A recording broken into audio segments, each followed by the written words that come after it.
Hello Internet, I'm Dan. And I'm Chaz, and by the time you see this, it'll probably be 2010, or it will be 2010, because today is New Year's Eve, and this is episode 21 of the Wine is Serious Business Show. Tonight we're doing Pinot Gris. I bet you didn't expect that. We're doing Pinot Gris blind, and one of the reasons is we're going to a party later tonight, as you probably expect, and we wanted to start out with something a little lighter so we aren't totally messed up by the time we leave the house. Second reason is, as you know, we've discussed, you can drink sparkling wine anytime. Don't save it just for holidays. Don't save it just for special occasions. Very true.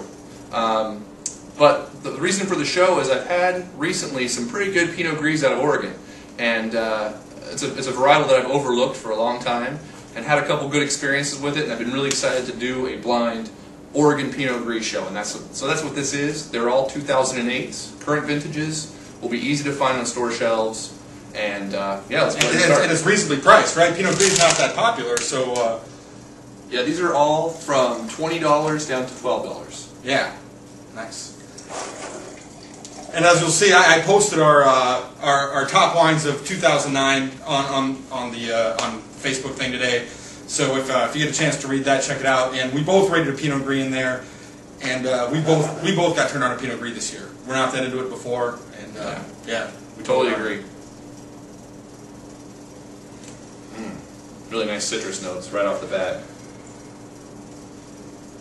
A bit more like ripe red apple, not like red fruit. Don't make that mistake. But well, just that's like true, ripe actually. apple. Yeah, absolutely. Yeah, the apple flavors are pretty large. There is some citrus acidity in there, but not like big orange or yellow citrus. I mean, it's just kind of the acidity is what initially caught me. It's nice note. Yeah, nice note.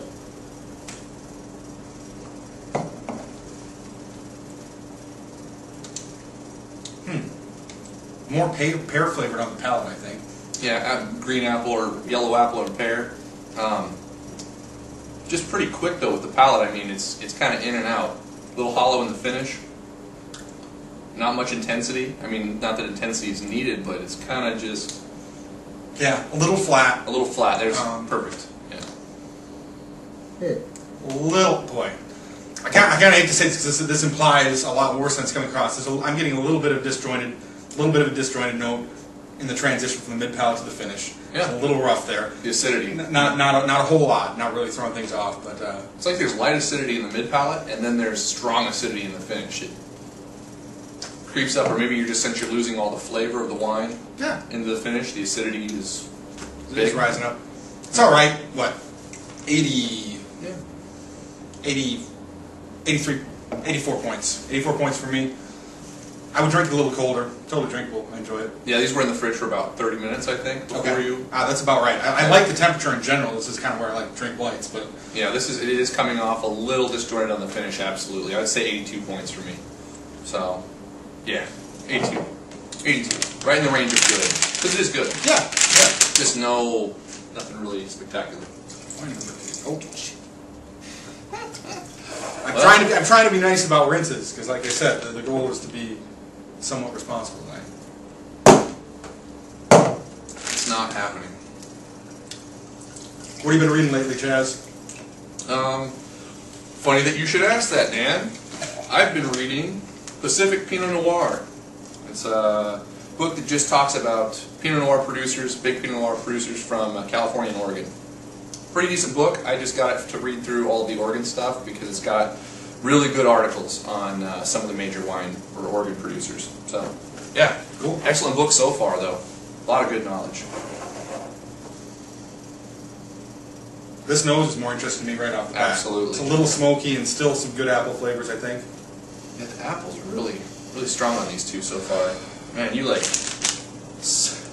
Oh. Did the... Whoa. Well, it just got... Oh, yeah.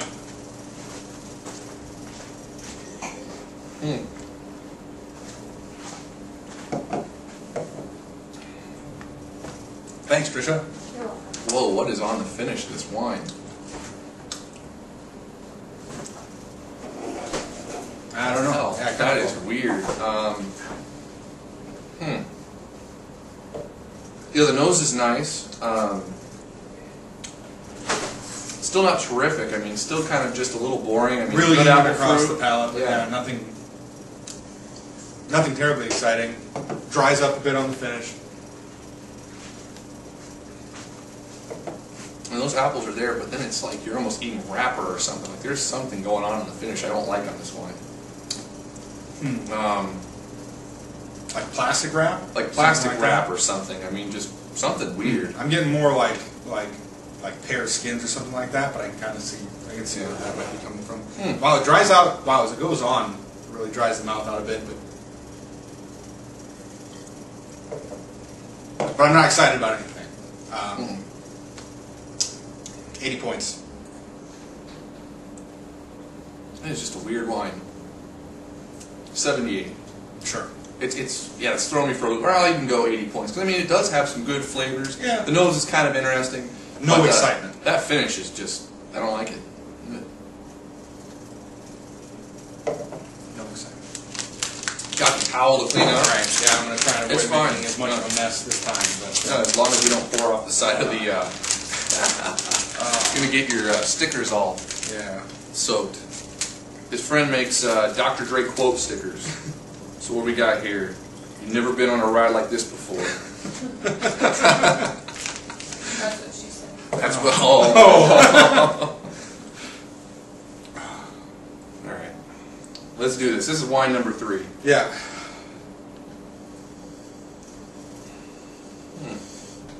Not as much going on in the nose here, right? Yeah, this is a little less intensity. Yeah, It's a actually little more smoky delicate. too, I think. More pear flavored than apple flavored. Green pear, maybe. A little bit of like candied flavor too. Like a little bit of sweetness coming through. I'm getting a little bit of limes coming up now that I'm shaking it up a little bit.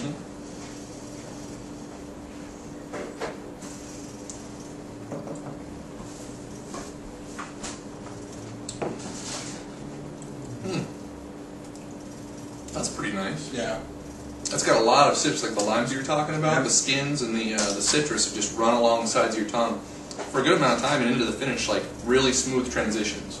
Clean across the palate all Yeah. the way.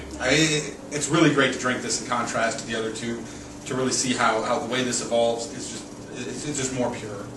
Absolutely. Yeah, stronger citrus notes for sure. Which in some way I guess could be due to maybe a little higher acidity here that we're both kind of partial to in our whites. But it's not like this. It's not a real ripping acidity. It's not like your Sauvignon Blanc or Albarino or something like that where it's super powerful. It just keeps a nice edge and a nice feel across the wine. And these, and like he was saying earlier, these are a bit warm, so their flaws are going to come out a little more than normal. And this one, almost being near room temperature, is quite good still. I mean, very balanced, tasty wine. That said, anything jumping out at you as far as like spectacular flavors or anything, it's pretty just mellow across the board, right? I don't know. I'm liking the fruit. I'm liking the feel really across nice. the palate. Yeah. It's got a larger feel. Yeah, nothing really jumping out. But I'm just like, when I first drink it, it's good. Even now, as I talk about it, I finished it a little while ago. I'm still thinking, that was nice. That was nice. The citrus and acidity on this is really, really good. Yeah, enjoyable drinking. Again, I think I would prefer this a little colder, and not necessarily to hide anything, but I think it just, I think the sensations would be more enjoyable to me in that way. True. We've been having a lot of discussion with people about the temperature you drink your wine at lately. Yeah. Kind of one of the rules of thumb that I kind of like is a 30-minute rule. If you're drinking a red and you got it sitting around the room, put it in the fridge 30 minutes before you drink it to bring it down to about cellar temp.